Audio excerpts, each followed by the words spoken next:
Hello viewers, I hope you all are good. तो fundamental tensor यानी कि matric tensor में मेरी चर्चा चल रही थी, जिसके संदर्भ में मैंने आपको बताया था कि जब हम लोग यूक्लिडियन ज्योमेट्री से राइमेनियन ज्योमेट्री में स्विच करेंगे, जब हम लोग flat surface, flat space time के कंसेप्ट से कर्व्ड स्पेस टाइम के कंसेप्ट में स्विच करेंगे, तब हमें फंडामेंटल टेंसर यानी मैट्रिक टेंसर की जरूरत पड़ेगी। अभी तक जितने भी टेंसर्स के ऊपर मैंने डिस्कशन करे थे, है ना, जिसमें हमारा स्पेस टाइम फ्लैट था, हम लोग रेक्टेंगुलर कोऑर्डिनेट सिस्टम की हेल्प से सब कुछ एक्सप्लेन कर रहे थे, वो सारे क्या हो गए? कार्टेशियन टेंसर्स हो गए। लेकिन जब हमारा स्पेस टाइम कर्व हो जाएगा, हम लोग राइमेनियन ज्योमेट्री में होंगे, तब हम लोग कार्टेशियन टेंसर्स के हेल्प से चीज़ों को एक्सप्लेन नहीं कर सकते, है ना। कार्टेशियन टेंसर हम लोग यहाँ पे नहीं बोलेंगे, यहाँ पे हम लोग फंडामेंटल टेंसर, मैट्रिक टेंसर की हेल्प लेंगे। तो सपोज कीजिए कि हमारे पास एक कर्व है, ठीक है। अब यहाँ पर इस कर्व में हम लोग कार्टेशियन टेंसर यूज कर सकते हैं, लेकिन बहुत ही इनफाइनाइटली स्मॉल रीजन के लिए, ठीक है। सपोज कि यहाँ पे एक पॉइंट है ना, ये x है, और यहाँ पे एक पॉइंट है, ये x प्लस dx है। यानी कि ये जो पार्ट है, ये बहुत बहुत छोटा है, इनफाइनाइटली स्मॉल रीजन है, dx रीजन है, ठीक है। अब ये पूरे कर्व का रीजन है, लेकिन इस पूरे कर्व का एक छोटा सा पार्ट हम लोग लें तो वो एक स्ट्रेट लाइन की तरह होगा। तो यहां पे इस छोटे से रीजन में आप कार्टेशियन टेंसर का यूज कर सकते हैं। लेकिन जब पूरे कर्व की मैं बात करूंगा, तब आप यहां पे फ्लैट स्पेस टाइम या फ्लैट सरफेस या यूक्लिडियन ज्योमेट्री, इस कंसेप्ट से आप यहां पे चीज़ों को एक्सप्लेन नहीं कर पाएंगे। तब वहां पे हमें मैट्रिक टेंसर की ज़रूरत पड़ेगी, राइमेनियन ज्योमेट्री की ज़रूरत पड़ेगी, राइमेनियन स्पेस के कंसेप्ट की ज़रूरत पड़ेगी। तो अपने पिछले वीडियो में मैंने आपको एक डेफिनेशन फंडामेंटल टेंसर की दी थी, ठीक है। आज उसी को हम लोग और गहराई से समझने की कोशिश करेंगे। तो मैंने आपको बताया था कि सपोज कीजिए हमारे पास एक पॉइंट है P, ठीक है। ये पॉइंट P जो हमारा है, ये हमारे कार्टेशियन कोऑर्डिनेट सिस्टम में है, ठीक है, जहां पे हमारा स्पेस टाइम जो है वो फ्लैट है। तो यहाँ पे जो हमारे कोऑर्डिनेट्स हैं वो x1, x2 एंड x3 हैं, ठीक है। अब हमारे पास एक दूसरा कोऑर्डिनेट सिस्टम है, कर्वीलिनियर कोऑर्डिनेट सिस्टम है, ठीक है, और उसके कोऑर्डिनेट्स हैं u1, u2 एंड u3, ठीक है। ऐसे कोऑर्डिनेट सिस्टम है। तो मैंने आपको क्या बताया था कि हम लोग इस x1 को u1, u2 और u3 के फंक्शन के तौर पे लिख सकते हैं, ठीक है। x2 को हम लोग u1, u2 एंड u3 के फंक्शन के तौर पे लिख सकते हैं। x3 को हम लोग x3 as a function of u1, u2 and u3 लिख सकते हैं, ठीक है। फिर यहाँ पे मैंने इसे जनरलाइज करा था कि xi equals to xi u1, u2, u3, ठीक है।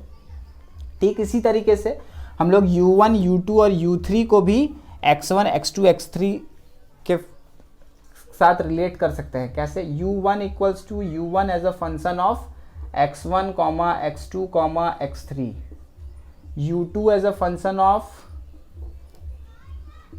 u2, x1, x2, x3, ठीक है।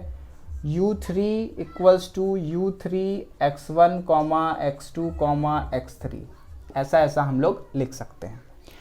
फिर यहाँ से इस इक्वेशन का यूज करके हमने क्या लिखा था कि x1 डिफ्रेंशिएट कर दे, अगर हम लोग dx1 डिफ्रेंशिएट कर दे तो हमें क्या मिलेगा?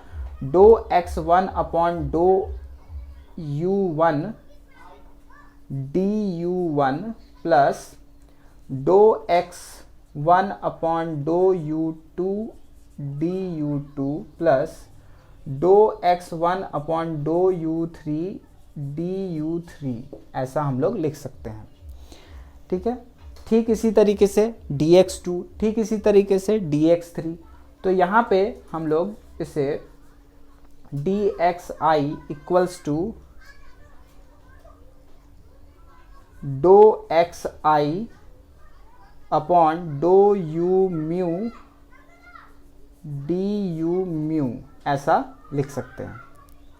ठीक है, जनरली।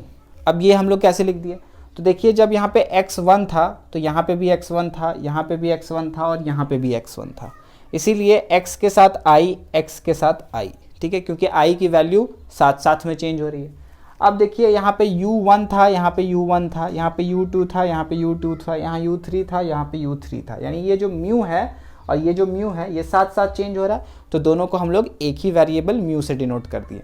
ठीक है, तो इस फॉर्मूले का यूज़ है ना, इस फॉर्मूले का यूज़ जब हम लोग अपने लाइन एलिमेंट के फॉर्मूला पे करते हैं, कोऑर्डिनेट ज्योमेट्री में आपने फॉर्मूला पढ़ा होगा है ना, कि दो पॉइंट्स हैं, दोनों पॉइंट्स अगर ये हमारा पॉइंट है x1 x2 x3 और सॉरी x1 y1 और z1 और ये हमारा दूसरा पॉइंट है x2 y2 z2, तो x1 माइनस x2 का square plus y1 minus y2 का स्क्वायर z1 माइनस z2 का स्क्वायर, ये जो होगा ये हमारा लाइन एलिमेंट यानी वो जो पूरा लाइन होगा उसका लेंथ बताएगा ये फार्मूला।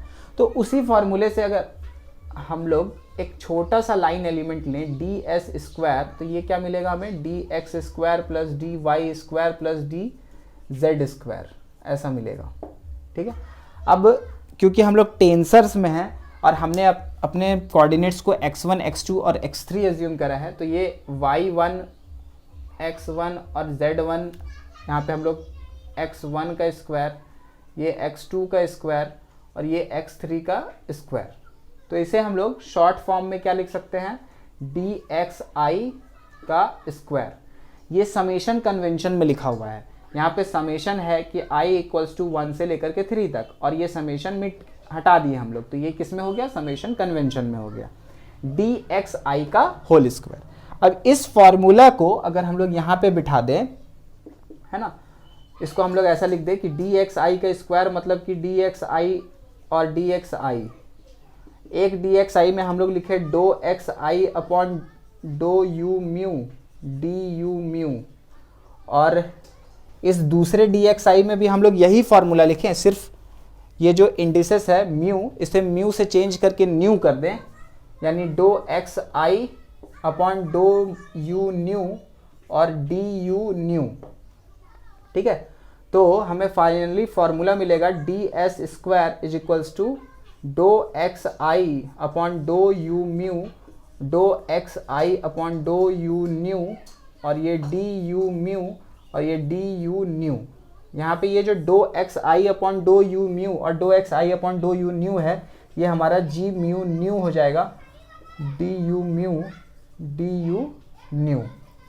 तो ये जो g म्यू न्यू हमें मिला, ये हमारा फंडामेंटल टेंसर यानी मैट्रिक टेंसर होगा। ऐसा मैथमेटिक्स मैंने आपको पिछले वीडियो में दिखाया था।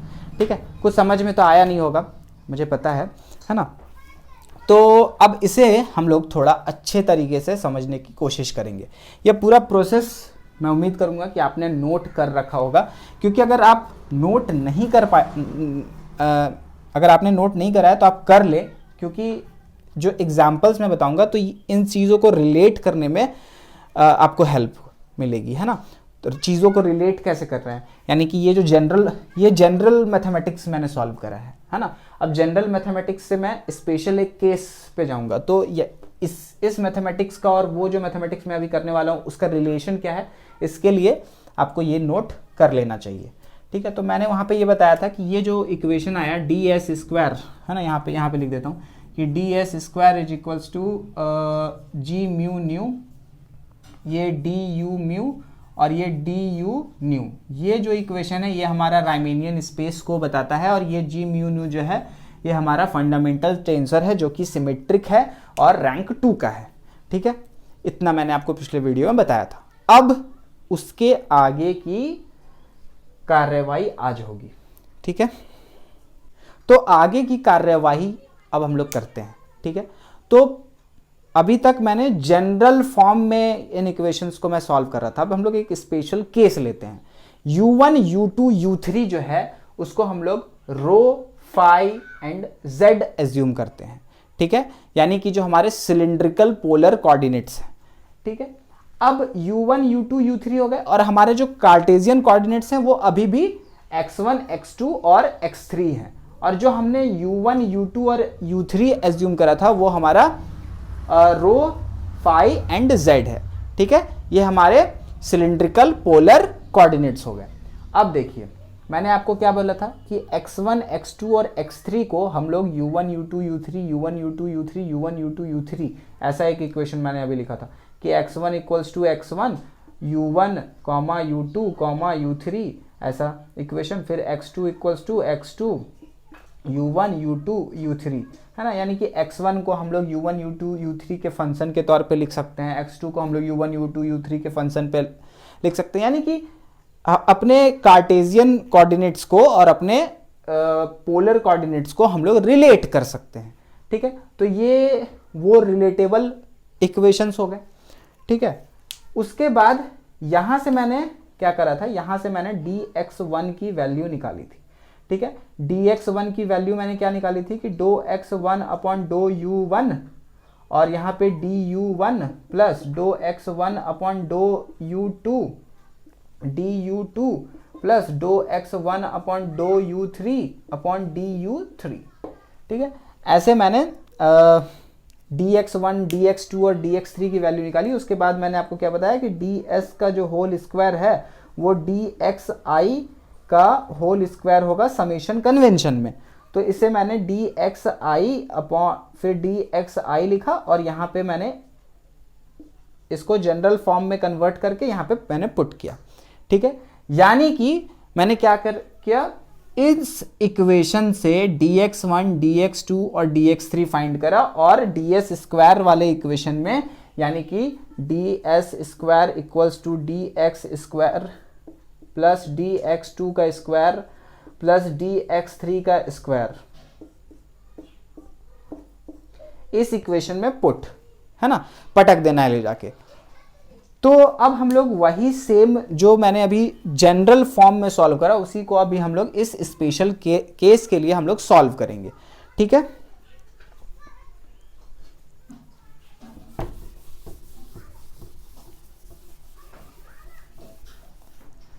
तो अगर हम लोग यहां से dx1 की वैल्यू निकालते हैं तो ये रो कॉमन, cos फाई का डिफरेंशिएशन, साइन का डिफरेंशिएशन cos, cos का डिफरेंशिएशन माइनस साइन फाई, और ये डी फाई। ठीक है, फिर प्लस cos फाई हो गया कॉमन और यहाँ पे डी रो। ठीक है, फिर dx2 में देखते हैं क्या आएगा, dx2 में रो साइन का cos फाई और यहाँ पे ये डी फाई, फिर प्लस साइन फाई कॉमन और ये हमारा डी रो, फिर ये dx3 इक्वल्स टू dz। ठीक है, अब इसे हम लोग ds स्क्वायर वाले इक्वेशन में dx1 का स्क्वायर प्लस dx2 का स्क्वायर प्लस dx3 का स्क्वायर, इसमें हम लोग पुट करते हैं। ठीक है, तो काफ़ी लंबा चौड़ा इक्वेशन निकलने वाला है ना। एक मिनट, मैं पहले इसको मिला लेता हूँ क्योंकि अगर एक बार मिस्टेक हो गया ना तो बड़ा दिक्कत है। तो dx1 कहाँ गया, अच्छा dx1 minus rho sine phi d phi plus cos phi d rho cos phi d phi plus sine phi d rho और ये डी जेड। हाँ बिल्कुल सही डिफरेंशिएशन आता है मुझे, वाह। तो यहाँ पे अब इसको बहुत प्यार मोहब्बत से हम लोग सॉल्व करेंगे। तो ये माइनस यहाँ से निकाल कर यहाँ पे रख देते हैं, तो minus rho sine phi d phi, ठीक है, फिर plus cos phi d rho. ठीक है, ये dx प्राइम dx1 का वैल्यू है, इसका स्क्वायर, ठीक है, फिर प्लस dx2 का स्क्वायर यानी कि rho cos phi d phi plus sine phi d rho का स्क्वायर, फिर प्लस डी जेड का स्क्वायर, डी जेड का स्क्वायर। एक मिनट, यहाँ पे जो हम लोग x3 को z माने हैं, इसको x3 को x3 ही हम लोग एज्यूम कर लेते हैं, ठीक है, क्योंकि ये टेंसर फॉर्म है, तो ये dx3 के जगह पे ये dx3 ही आएगा, और यहाँ पे हम लोग dx3 का ही स्क्वायर लिखते हैं, ठीक है, और यहाँ पे भी ये u3 को हम लोग x3 ही मान लेते हैं, ठीक है, क्योंकि यहाँ पे ये x1 x2 x3 में ये जो z था ये x3 है ना, तो अब सही है, ठीक है। अब देखो यहाँ पे a square plus b square plus 2ab है ना, तो रो का square sine square phi d phi का स्क्वायर, ठीक है, ये हो गया a का square, plus cos square phi d rho का स्क्वायर, ये हो गया b का स्क्वायर, फिर अब प्लस 2ab, लेकिन यहाँ पे माइनस है तो माइनस 2ab, यानी minus 2 into rho sine phi cos phi d phi d rho, ठीक है। अब यहाँ पे भी a प्लस बी, अब यहाँ पे rho square cos square phi d phi का स्क्वायर, ठीक है, फिर plus sine square phi d rho का स्क्वायर, फिर plus 2 into rho into cos phi d phi, 2 into rho into cos phi d phi sine phi d rho, ठीक है, फिर plus dx3 का स्क्वायर। इतना हो गया सॉल्व। अब यहाँ पे आपको दिखेगा कि ये 2 rho cos phi sine phi d phi d rho cancel हो जाएगा, एक दूसरे से कैंसिल हो गया। उसके बाद और भी कुछ कैंसिल होता हुआ दिख रहा है, मेरे को तो नहीं दिख रहा,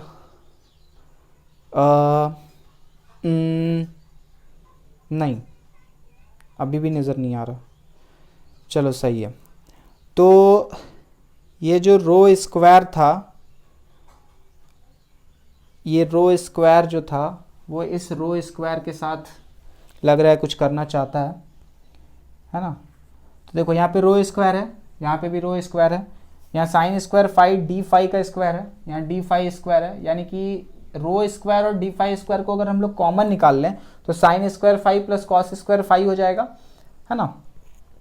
और हमें अल्टीमेटली यहाँ पर rho square d phi square बचेगा, क्योंकि sine square plus cos square phi 1 हो गया, ठीक है। तो इसका और इसका कहानी खत्म, इसका और इसका कहानी खत्म, ठीक है। ये कॉस स्क्वायर और ये साइन स्क्वायर, डी रो स्क्वायर कॉमन निकालो, यानी ये डी रो का स्क्वायर कॉमन निकालो, तो ये कॉस स्क्वायर फाई और ये साइन स्क्वायर फाई मिलके 1, यानी ये वाला और ये वाला मिलके 1, है ना। डी रो हमें मिलेगा सिर्फ, ठीक है। उसके बाद बच गया ये dx3 का स्क्वायर, तो ये प्लस dx3 का स्क्वायर, ठीक है, ये इतना हो गया। अब इतना सॉल्व होने के बाद हम लोग इसे करेंगे रिलेट, ठीक है। रिलेट हम लोग किससे करेंगे, रिलेट हम लोग इससे करेंगे,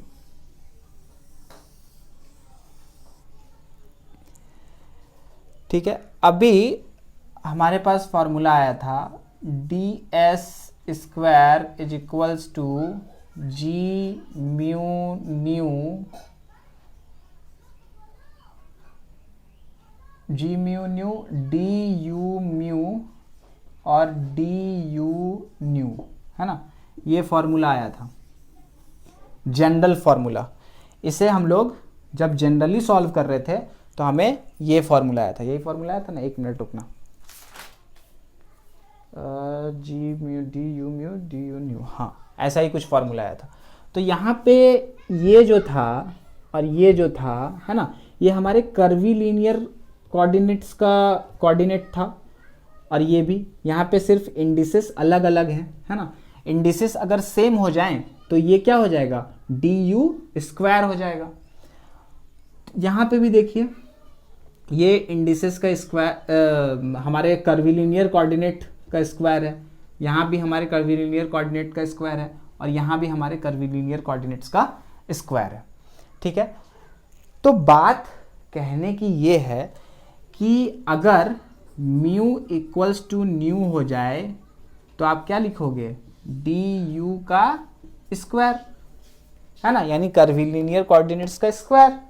किसमें, जो जनरल तरीके से हम लोग सॉल्व करते करते आ रहे थे उसकी मैं बात कर रहा हूँ, यानी जनरल सॉल्व करते करते हम लोग यहाँ तक पहुँचे थे, फाइनली यहाँ तक पहुँचे थे लास्ट वीडियो में, ठीक है। तो यहाँ पे ये du म्यू और du न्यू लिखा हुआ है। अब मैं बोल रहा हूँ कि अगर म्यू की वैल्यू न्यू के बराबर हो जाएगी तो ये du² हो जाएगा। अब ये u क्या है, कौन सा कोऑर्डिनेट है, कर्वीलिनियर कोऑर्डिनेट्स है, और इस पर्टिकुलर केस में ये हमारा पोलर कोऑर्डिनेट्स है, सिलिंड्रिकल पोलर कोऑर्डिनेट्स। तो यानी कि जो हमारा g म्यू न्यू है, ठीक है ना, g म्यू न्यू है, उसमें म्यू और न्यू की वैल्यू अगर इक्वल आ जाए, उसके केसेस यहाँ पे दिए हुए हैं, है ना। यानी कि ये जी म्यू न्यू मैंने आपको क्या बताया, ये रैंक 2 का है ना। तो 3 डायमेंशन यानी 3 डायमेंशन में रैंक 2 है ना। जितना डायमेंशन में है उसके ऊपर हम लोग रैंक रख दें तो हमें नंबर ऑफ कंपोनेंट्स मिल जाएंगे, है ना। तो जी म्यू न्यू जो है वो कितना कंपोनेंट्स का है, 9 कंपोनेंट्स का है। 2 1 G2 2 सॉरी 3 1, ये G1 2, ये G2 2, और ये G3 2, और ये G1 3, ये G3 3, सॉरी 2 3, और ये G3 3, है ना, ठीक है। तो अगर मैं आपको ये बताऊं कि अब यहाँ पे आप बताइए म्यू और न्यू की वैल्यू कहाँ कहाँ पे है, G11 पे है, G22 पे है, G33 पे है, म्यू और न्यू इक्वल है। तो G11 और G22 और G33 के केस में म्यू इक्वल्स टू न्यू होगा, du² होगा, और ये d⁵², d⁴² और dx3 का स्क्वायर, यही चीज़ वहाँ पर दिया हुआ है, ठीक है। यानी जो पिछले 2-3 मिनट से मैं बार बार ये बता रहा हूँ कि यहाँ पे ये दिया हुआ है, इसको अगर मैं आपको और अच्छे से बताऊँ, है ना, तो इस इक्वेशन को हम लोग लिख सकते हैं कि ds² is equals to ρ² d⁵ का स्क्वायर, ठीक है। d⁵ का स्क्वायर यानी कि जो हमारा कर्वीलिनियर या पोलर कोऑर्डिनेट है उसका स्क्वायर, ठीक है। लेकिन ये जो फॉर्म था, ये फॉर्म हमारा क्या था कि du में अलग और du में न्यू में अलग, यानी यहाँ पे ये जो वैल्यूज़ हैं, ये वैल्यूज़ हमें सिर्फ उन्हीं के लिए मिला हुआ है जब म्यू और न्यू की वैल्यू इक्वल होगी।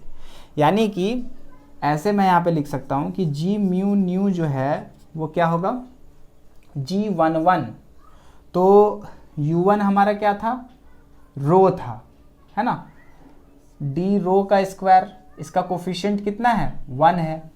अब ध्यान से देखो, म्यू और न्यू इक्वल,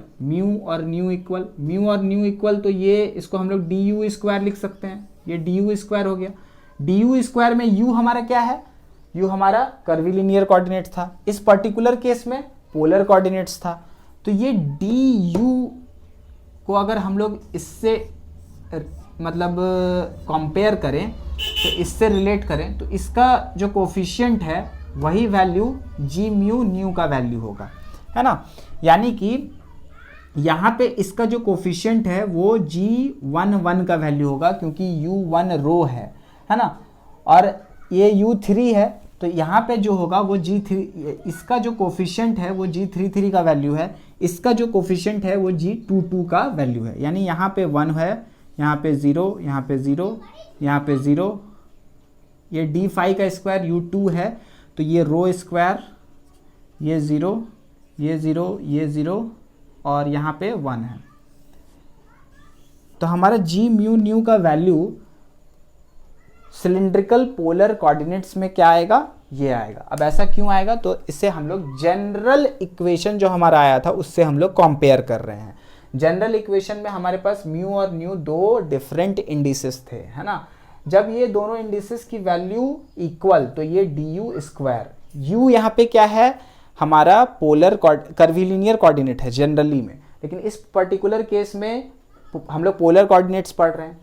तो डी यू स्क्वायर को अगर हम लोग डी फाई स्क्वायर के साथ रिलेट करें तो इसका जो ये कोफिशिएंट है ये जी म्यू न्यू के इक्वल होगा, है ना। और बाकी सारा जीरो क्यों हो गया, क्योंकि बाकी सारा तो यहाँ पे है ही नहीं, यहाँ पे सिर्फ डी फाई स्क्वायर है, डी रो स्क्वायर है, डी एक्स थ्री स्क्वायर है, यानी सिर्फ वही वैल्यूज यहाँ पे आए हैं जहां पर म्यू और न्यू की वैल्यू इक्वल है। बाकी सारे में जीरो इसीलिए मैंने पुट किया, जहां पे यहाँ पे G11 है, यहाँ G22 है, यहाँ G33 है। अब ये पहले लिखा हुआ है ना, तो इसको पहले लिखना चाहिए था। तो यहाँ पे अब देख लो, यहाँ पे ये रो है, तो रो डी रो का स्क्वायर यहाँ पे था, तो इसका कोफिशिएंट जी म्यू न्यू से हमने रिलेट करा। फिर ये dx3 के लिए लास्ट में ही है, और ये रो स्क्वायर डी फाई स्क्वायर, क्योंकि u2 का वैल्यू फाई है तो यहाँ पे ये रो स्क्वायर आया है, ठीक है। तो ये जो जी म्यू न्यू का वैल्यू है ये है स्फेरिकल पोलर कोऑर्डिनेट सिस्टम में, ठीक है। Sorry, spherical polar coordinate system में नहीं, सिलिंड्रिकल पोलर कोऑर्डिनेट सिस्टम में, ठीक है। तो उम्मीद है कि ये इतना भी समझ में आया। अब हम लोग दूसरे स्पेशल केस में आते हैं। हमारा जो दूसरा स्पेशल केस है वो है स्फेरिकल पोलर कोऑर्डिनेट्स। इससे पहले वाला सिलिंड्रिकल पोलर कोऑर्डिनेट्स था और ये है स्फेरिकल पोलर कोऑर्डिनेट। यहाँ पे हमारा u1 r, u2 थीटा और u3 फाई। तो बिल्कुल सेम प्रोसेस जो अभी हमने करा वही सेम प्रोसेस फिर से हम लोग करेंगे, ठीक है। अगर पिछले वाले केस में थोड़ा बहुत कंफ्यूजन है तो इसको हम लोग फिर से करेंगे और यहाँ पे क्लियर करने की कोशिश करेंगे। तो जैसा कि हमने जनरल वाले में लिखा था कि x1 जो है ना, x1 जो है उसको हम लोग x1 as a function of u1, u2, u3 ऐसे लिख सकते हैं। ये कॉमा है, ठीक है। u1, u2, u3 लिख सकते हैं। x2 है, इसको हम लोग x2 as a function of u1, u2, u3 ऐसे लिख सकते हैं। x3 है तो इसको हम लोग x3 as a function of u1, u2 and u3 लिख सकते हैं। फिर dx1, dx2, dx3 ऐसे करके हम लोग ds स्क्वायर वाले फॉर्मूला में पुट करेंगे और फिर उसे हम लोग अपने जनरल फॉर्म जो हमारा आया था ds square equals to g mu nu d u mu and d u nu, उससे हम लोग फिर से कंपेयर करेंगे और अपने मैट्रिक टेंसर की वैल्यू फाइंड करेंगे स्फेरिकल पोलर कोऑर्डिनेट्स के लिए। तो यहाँ पे अगर हम लोग रिलेट करें तो x1 equals to r sine theta cos phi, x2 equals to r sine theta sine phi और x3 equals to r cos theta, ठीक है। ये मैंने सही लिखा है नहीं, ये मैं देख लेता हूँ। r sine theta cos phi, r sine theta sine phi, r cos theta, हाँ सही है। अब यहाँ से हम लोग dx1 की वैल्यू निकालते हैं। तो dx1 की वैल्यू निकालिए, पहले r को कॉमन और साइन थीटा को भी कॉमन रखते हैं। r भी कॉमन, साइन थीटा भी कॉमन। कॉस फाई का differentiation minus sine phi d phi, फिर प्लस। अब r और कॉस फाई को रखते हैं कॉमन, r और कॉस फाई को, साइन थीटा का कॉस थीटा डी थीटा, फिर प्लस साइन थीटा और कॉस फाई को रखते हैं कांस्टेंट, तो यहाँ पे ये डी आर हो जाएगा, ठीक है। ठीक इसी तरीके से dx2 की वैल्यू फाइंड करते हैं। तो r sine theta sine phi d phi, फिर plus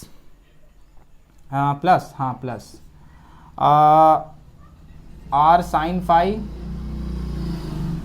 cos theta d theta, फिर plus sine theta sine phi d r, ठीक है।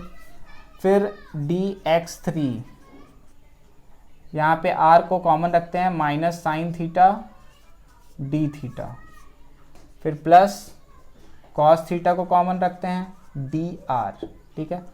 इस वैल्यू को हम लोग कहाँ पुट करेंगे, d s square equals to d x 1 का स्क्वायर प्लस डी एक्स 2 का स्क्वायर प्लस डी एक्स 3 का स्क्वायर, इसमें पुट करेंगे। इसमें पुट करने के बाद हमें क्या मिलेगा, इस पूरे a plus b plus c का स्क्वायर। तो a plus b plus c का स्क्वायर क्या होता है, a plus b plus c का square, a square plus b square plus c square plus 2ab plus 2bc plus 2ca। इसमें पूरा break करिए, है ना। ब्रेक करने के बाद फाइनली हमें डी एस स्क्वायर का वैल्यू मिलेगा। तो मैं इसमें डायरेक्ट इतना सॉल्व नहीं करूँगा, डायरेक्ट डी एस स्क्वायर की मैं वैल्यू लिखता हूँ। तो डी एस स्क्वायर की जो वैल्यू हमें मिलेगी वो है, बहुत लंबा चौड़ा है ना। माइनस ये पहले मिला लेते हैं, minus r sine theta sine five d five minus r sine theta sine five d five r cos five cos theta d theta sine theta cos five d r, है ना। इसको बहुत लंबा चौड़ा है। इसमें अल्टीमेटली डी एस स्क्वायर की जो वैल्यू आएगी वो है डी आर का square plus r square sine square theta d five का square plus r square d theta का स्क्वायर, ठीक है। तो अब इसको हम लोग रिलेट करते हैं। किससे रिलेट करेंगे, तो d s square equals to g mu nu d u mu d u nu, इससे रिलेट करेंगे। तो जब म्यू इक्वल्स टू न्यू तो ये स्क्वायर u का डी यू का स्क्वायर, है ना। तो डी यू का स्क्वायर मतलब क्या, u वहाँ पे क्या था, कर्वीलिनियर कोऑर्डिनेट्स था। इस स्पेशल केस में क्या हो जाएगा वो, इस स्पेशल केस में यहाँ पे हमारे पास क्या है, स्फेरिकल पोलर कोऑर्डिनेट है, यानी D R square R D five square और डी थीटा स्क्वायर। यानी कि ये जो वैल्यूज हैं ये म्यू इक्वल्स टू न्यू के लिए हैं, बाकी सारे वैल्यूज जीरो। यानी कि जो हमारा जी म्यू न्यू है उसमें ये क्या है u1r, यानी डी आर स्क्वायर का कोफिशिएंट 1, तो g11 जो आएगा हमारा वो 1 आएगा, है ना। उसके बाद u2 हमारा क्या है, थीटा, यानी यहाँ पे देखिए डी थीटा दिया हुआ है, तो डी थीटा स्क्वायर, तो म्यू इक्वल्स टू न्यू, तो डी थीटा यानी कि ये हमारा स्क्वायर। अब जी म्यू न्यू को आर स्क्वायर से कीजिए, तो यहाँ पे आर स्क्वायर। फिर तीसरा है फाई, तो डी फाई स्क्वायर, ये यानी कि ये जो कोफिशिएंट है वो इसके बराबर, यानी r square sine square theta, r square sine square theta. ये जीरो ये जीरो ये जीरो ये जीरो ये जीरो ये जीरो, यानी G11 G22 G33 की वैल्यू हमें मिल गई, ठीक है। अब एक और चीज़ लगे हाथों हम लोग देख लेते हैं।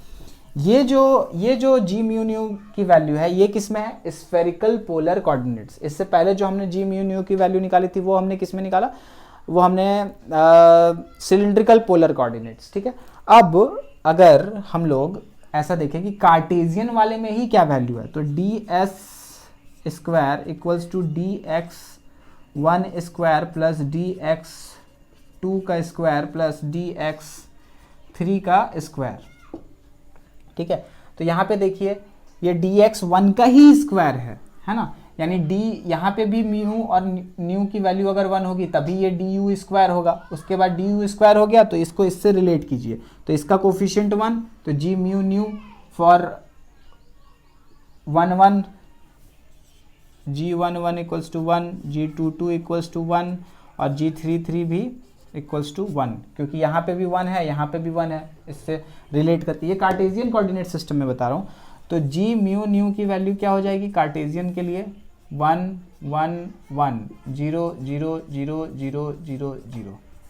ये हमने मैट्रिक टेंसर के मैथमेटिकल डिटेल्स में हमने उसे देखा कि उसकी वैल्यूज़ क्या होंगी कार्टेशियन कोऑर्डिनेट सिस्टम्स में, स्फेरिकल पोलर कोऑर्डिनेट्स में, सिलिंड्रिकल पोलर कोऑर्डिनेट्स में, ठीक है। ये आपको लॉन्ग आंसर्स की तरह भी आ सकता है कि डिफाइन फंडामेंटल टेंसर। तो डिफाइन फंडामेंटल टेंसर में जो पिछला वीडियो था फर्स्ट पार्ट इस फंडामेंटल टेंसर का, वो आपको देना है, और फिर वहाँ पे देखिएगा कि किस कोऑर्डिनेट सिस्टम में हमें जी म्यू न्यू की वैल्यू निकालनी है, उस हिसाब से आप निकाल दीजिएगा। अब आगे हम लोग क्या चर्चा करेंगे, देखिए मैट्रिक टेंसर या फंडामेंटल टेंसर जो है वो 3 टाइप्स का होता है। ये जी म्यू न्यू जो है, ये जो सिमेट्रिक रैंक 2 टेंसर है, ये कोवेरिएंट वाला है। अब इसी तरीके का एक पढ़ना है जी म्यू न्यू, ये कॉन्ट्रा वेरिएंट हो गया क्योंकि ये सुपर स्क्रिप्ट है। यहाँ पे ये कोवेरिएंट मैं इसे क्यों बोल रहा हूँ, क्योंकि ये सब स्क्रिप्ट है। ठीक उसी तरीके से एक जी म्यू न्यू ऐसा वाला पढ़ना है, ये मिक्स्ड टाइप का है।